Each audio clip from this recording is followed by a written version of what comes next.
Bonjour à tous, bienvenue dans ce journal du mercredi 4 juin. Voici les titres. Ici, on n'achète rien, on échange du temps, un coup de main, une recette. À Noirmoutier, une association propose en effet de participer au sel. Ce système d'échange local existe déjà dans beaucoup de grandes agglomérations, mais c'est une première pour l'île. Réagir avant qu'il ne soit trop tard, c'est le message de la Chambre d'agriculture aux professionnels du secteur. À l'occasion de l'opération Innovaction, les agriculteurs ont pu trouver des solutions à leurs problématiques, notamment de surmenage et de fatigue. Cette Vendéenne participera peut-être à l'Académie Balzac, en tout cas elle l'espère. Josette Barbeau-Ovas s'est en effet inscrite à ce défi qui réunira bientôt 20 auteurs dans un château durant 20 jours pour écrire un roman à 40 mains. On débute donc avec cette méthode de troc qui fonctionne de plus en plus. Vous en avez d'ailleurs peut-être déjà entendu parler. Il s'agit du SEL, entendez, système d'échange local. Il a vu le jour dans les années 90 et il permet non pas d'acheter avec de l'argent, mais plutôt d'échanger du temps. À Noirmoutier, cette méthode vient d'être lancée et ici, on la nomme Selidaire, en référence au sel marin, évidemment, et à l'ancien nom de l'île. Exemple concret avec Benoît Gandossi et Simon Filippo. Marie-Hélène est au fourneau. Cette retraitée noirmoutrine prépare sa grande spécialité, le sauté de veau. Mais aujourd'hui, ce n'est pas elle ni ses enfants qui mangeront de ce délicieux repas. J'avais proposé que je pouvais faire ça et j'ai eu une commande. Dans un système d'échange local ou SEL, chaque participant propose un ou plusieurs services dont la valeur est estimée par le temps que l'on y consacre. La personne qui m'a commandé ce sauté de veau, on est allé faire les courses hier, donc elle a payé les courses. Moi, c'est le temps que je mets à faire mon sauté de veau qui me sera échangé contre des rigados. Mot patois désignant les coques, les rigados sont ici une monnaie virtuelle destinée aux échanges de services. Dans cette selle, 60 rigados correspondent à 1 heure de travail et c'est justement le temps qu'il aura fallu à Marie-Hélène pour préparer son sauté de veau. Bon, la prochaine fois, si je vous donne des rigados, vous me montrez comment le faire? Ah oui, tout à fait, oui, on le fera hein ensemble. Oui, tout à fait. Ce que j'ai trouvé particulièrement intéressant, c'est le fait d'échanger ponctuellement un service qu'on ne pourrait absolument pas obtenir par ailleurs. Et au-delà de ça, évidemment, le lien social que ça crée entre les gens, comme avec Marie-Hélène aujourd'hui, que je ne connaissais pas et avec qui un jour peut-être je ferai un sauté de veau. Cet échange aura donc apporté 60 rigados de plus à Marie-Hélène, une somme qu'elle dépense le jour même chez un autre de ses voisins. Oh là là, mais vous en aviez beaucoup. Super. Eh bien, je viens acheter avec mes rigados des légumes. Les légumes de ce potager sont un bien et non un service, mais ne franchissent pas la ligne jaune de l'échange commercial, interdit dans le cadre des SEL. Quand les gens adhèrent, ils adhèrent à une charte et un règlement intérieur qu'ils signent. Donc, ni dans sa profession, ni avec des échanges récurrents qui feraient que, effectivement, on empiéterait sur un métier. Ces quelques règles de base ne semblent pas freiner les sélistes. 50 habitants de l'île ont d'ores et déjà adhéré à l'association créée fin avril. Un engouement peut être dû aux difficultés financières de certains ménages, mais s'expliquant surtout par un besoin croissant de retrouver du lien social de proximité. L'océan est-il l'avenir de la Vendée? En tout cas, le département vient d'y consacrer une journée de réflexion. C'était d'ailleurs le thème du 4e forum Vendée Avenir. Ce mercredi, plusieurs acteurs vendéens se sont donc réunis au Sables-d'Olonne. Au programme, 3 ateliers autour de la préservation du littoral, du patrimoine et du développement de l'économie maritime. La croissance bleue, elle repose sur le potentiel maritime, littoral de la Vendée. On a plus de 250 km de côte, donc il y a là un potentiel de développement économique de très nombreuses activités.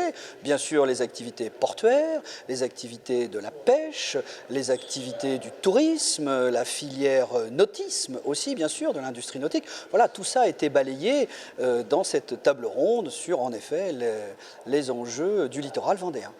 Et puis après les discussions vient le temps des actions. Alors ici, il s'agissait du 4e rendez-vous Vendée Avenir. Mais avant lui, il y avait eu notamment un forum sur l'urbanisme. Les acteurs présents s'étaient alors interrogés sur les solutions à apporter pour loger au mieux les nombreux nouveaux Vendéens attendus dans les années à venir. Et aujourd'hui, les communes sont donc dans l'action. Nous avons 4 grands programmes en matière d'urbanisme. Nous avons un appel à projets innovants en matière d'urbanisme avec concours d'architectes, mais aussi concours d'urbanisme pour 6 communes. Nous avons les opérations BIMBI avec les communes de Couex, Chaland, mais aussi 13 Septiers. Et nous avons les écoquartiers, 25 communes se sont lancées dans les écoquartiers. Et puis bien entendu les contrats communaux d'urbanisme où nous avons plus de 70 communes qui nous ont contactés. 41 communes sont en cours de signature d'un contrat communal d'urbanisme, soit études, soit travaux. Et précisons que le BIMBI permet aux propriétaires de diviser leur terrain pour y construire une autre habitation, permettant ainsi une solution de logement pour les nouveaux arrivants. Et puis on revient un instant sur les réactions face à la réforme territoriale proposée par François Hollande. Bruno Retailleau ne compte pas s'arrêter là, notamment au sujet de la disparition des départements à l'horizon 2020. Le président du Conseil général lance donc un slogan « Ma Vendée, j'y tiens ». Ce slogan devrait être repris lors de la prochaine session du Conseil général le 26 juin prochain à Chantonnay. Pour l'occasion, Bruno Retailleau souhaite d'ailleurs réunir toutes les forces vives du département, des politiques aux sportifs en passant par les représentants du monde économique, social ou culturel. C'est en tout cas ce qu'il annonce dans les colonnes d'Ouest France de ce mercredi. Et puis encore un mot sur les contours des régions. Nous en parlions dans nos précédentes éditions. Eh bien, ce mercredi matin, le secrétaire d'État à la réforme territoriale a précisé que le gouvernement n'autorisera pas les départements à changer de région. Ça aurait ouvert des débats sans fin, a expliqué André Valigny à l'issue d'une réunion à Matignon. Une précision importante pour la région des Pays de la Loire, où la Loire-Atlantique pourrait être tentée de se rapprocher de la Bretagne. Les agriculteurs doivent continuellement s'adapter, ce qui n'est pas sans conséquence. Pour les aider et surtout les soutenir, la Chambre d'agriculture de la Vendée organise donc des journées d'information baptisées Innovaction. Et ce mardi, les professionnels ont pu découvrir des solutions pour éviter le surmenage et le stress face à toutes ces adaptations. Reportage dans une ferme de Venanceau avec Pierre Dalicieux. À la Pironnière, là c'est les vaches allaitantes. Ces jeunes agriculteurs en sont certainement conscients, le métier qu'ils ont choisi n'est pas de tout repos. Horaire, rentabilité, pression, bref, aujourd'hui la profession tente de mieux s'organiser pour éviter le surmenage qui, plus que dans d'autres secteurs, peut aller très loin. Et le jugement des autres. La pression qu'on se met en disant il faut que je fasse le travail absolument fait qu'on est en déséquilibre entre ce qu'on est capable de faire et la situation de travail et qui va aboutir à un risque d'épuisement. L'épuisement peut être physique, donc avec une fatigue intense, et l'épuisement également moral, psychologique, qui peut aboutir à l'anxiété, voire à la dépression. Cet agriculteur n'a pas connu une situation aussi extrême, mais il n'y a pas si longtemps, lui et ses associés ont dû prendre une décision en modernisant tout leur système de traite. Une décision qui leur a coûté cher, mais qui leur a aussi et surtout évité d'aller droit dans le mur. Là, on peut se permettre de prendre des vacances. On avait une tension par rapport au travail, on se trouvait vraiment saturé pour tout.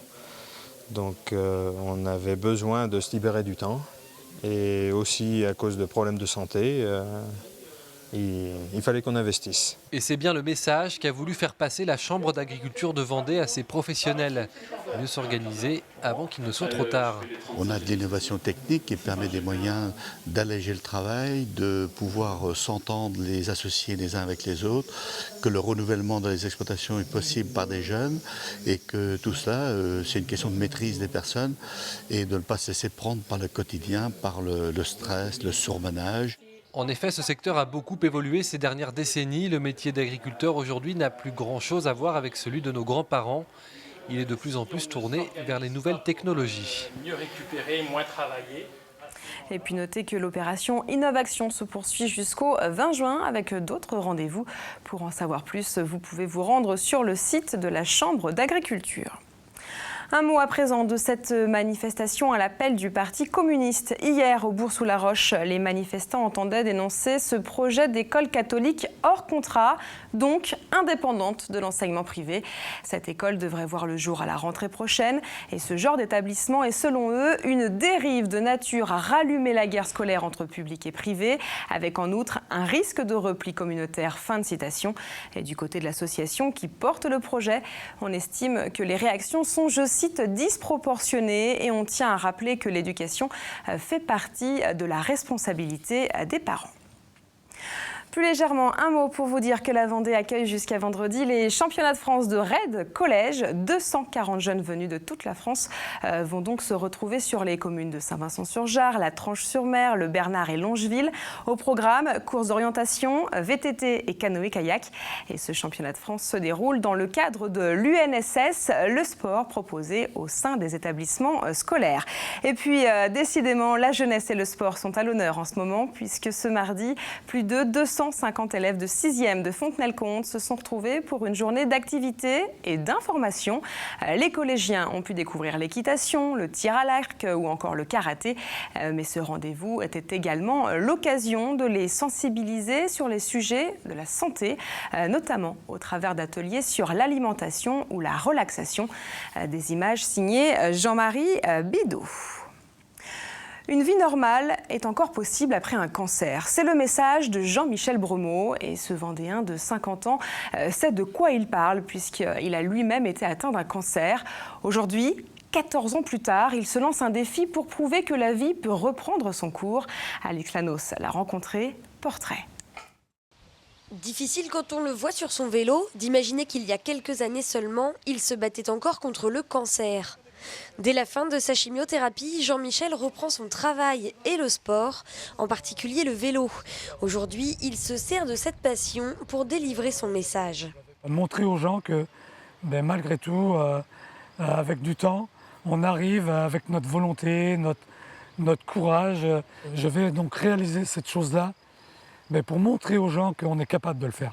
Cette chose-là, comme il dit, c'est un périple à deux roues de 1200 km depuis Ulm jusqu'à Vilsteig en Allemagne.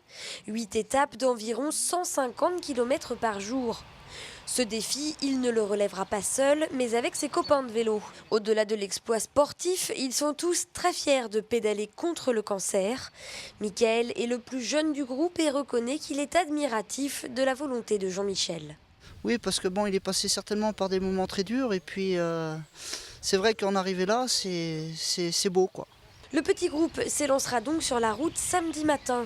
Tout au long du périple, il compte sensibiliser le public et recueillir des dons au profit de la Ligue contre le cancer, mais surtout montrer à tous ceux qui luttent contre la maladie qu'il y a une vie après le cancer. Et on termine avec cette télé-réalité un peu particulière. Le 30 septembre prochain, 20 auteurs se retrouveront dans un château près de Cognac. L'objectif sera d'écrire ensemble un ouvrage en 20 jours. Et leur quotidien sera alors retransmis sur Internet. Mais avant ça, l'heure est aux sélections. Et parmi les candidats, on retrouve une Vendéenne, Josette Barbeau-Ovas. Elle vit et écrit à Brême-sur-Mer où Cyril Guillet l'a rencontrée. Je suis 35e, j'ai 714 voix. Ça a encore augmenté depuis ce matin. Ce matin, je devais être à 709. Josette Barbeau-Ovas n'en revient toujours pas du soutien apporté par les internautes dans cette aventure littéraire. Et pour y participer, il fallait avoir édité au moins un livre. Son premier livre est paru en 2011. Raphaël ou le semblant des Tsarines est un roman largement inspiré par l'histoire de ses ancêtres. Mon grand-père était précepteur des enfants du tsar Nicolas II. J'ai vécu toute ma jeunesse dans les histoires de Russie. Ma grand-mère a sans doute peut-être un peu romancé, mais chaque jour je passais la voir et elle me racontait des tas d'histoires. Et j'ai fini par en écrire des romans. Aujourd'hui, elle est lancée dans le défi proposé par l'Académie Balzac, où 20 candidats seront enfermés pendant 20 jours. Le but, écrire un seul et même roman, une expérience unique, filmée en continu et diffusée sur Internet. Je suppose que les gens vont écrire jour et nuit. Moi, je le vois comme ça. Moi, je vais écrire jour et nuit. Si je suis sélectionnée, j'aurai mon portable, j'écrirai jour et nuit pour être dans la compétition à fond, quoi. Les épreuves de ce loft littéraire ont déjà débuté. Un premier défi qu'elle a déjà relevé est visible dès à présent sur Internet. Vous devez rédiger une nouvelle en pas plus de minimum 2000 signes, sans verbe ni participe présent. Ainsi, elle a déjà écrit Sean, l'enfant interdit, et vit cette expérience comme une véritable chance, car cette aventure lui a déjà apporté de nouveaux lecteurs. C'est donc le vote des internautes sur le site de l'Académie Balzac qui permettra peut-être à Josette Barbeau-Ovas d'être sélectionnée parmi les 40 candidats retenus pour affronter le jury du château. Il faut lire les extraits des livres. Si ça vous plaît, Vous votez. Les votes pour sélectionner les candidats de cette télé-réalité littéraire prendront fin le 30 août 2014 à minuit. D'ici là, vous avez le temps de vous faire votre opinion. Et puis Josette Barbeau-Ovas n'est pas la seule Vendéenne à tenter l'expérience. Un écrivain des Brousilles espère également faire partie des 20 auteurs sélectionnés. Il s'agit de Michel Brodry et ce Vendéen a déjà écrit notamment 2 livres. Et précisons que les votes sur Internet permettront de sélectionner 40 candidats et c'est ensuite un jury qui choisira les 20 écrivains qui rentreront donc dans le château. Et puis avant de refermer ce journal, comme chaque jour, découvrons le temps prévu pour demain et ce jeudi 5 juin devrait être plus agréable puisque le soleil retrouvera enfin le ciel vendéen et surtout sans être accompagné du vent. Dans quelques minutes, Armelle Pavageau vous confirme cette tendance enfin printanière et c'est avec cette bonne nouvelle que se termine ce journal. Merci à vous de nous avoir suivis et on se retrouve évidemment demain.